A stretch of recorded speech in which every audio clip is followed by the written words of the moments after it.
लीजिए भैया वीडियो बन गई।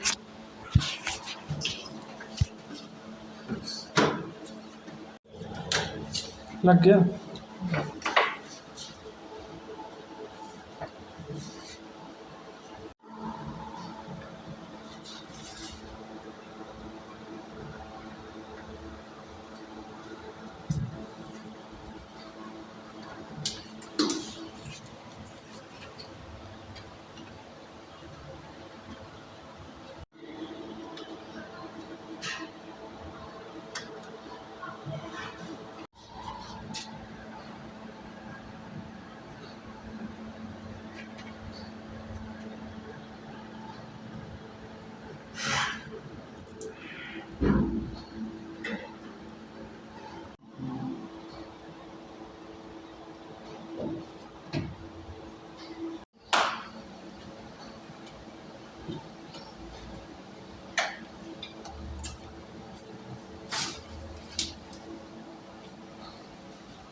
हेलो दोस्तों, राधे राधे। कैसे हो आप सब दोस्तों?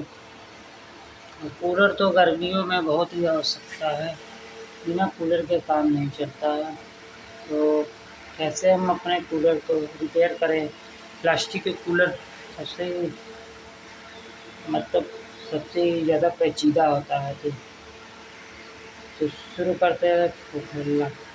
तो सबसे पहले दोस्तों इस कूलर के पीछे के जो है ऊपर से नट खोलते हैं, तो बाजू का नट खोलते हैं, इस हिसाब से खोल सही करते हैं। ये शुरू करते हैं। अच्छी फाड़ू वीडियो। क्या दोस्तों आप अपने कूलर को रिपेयर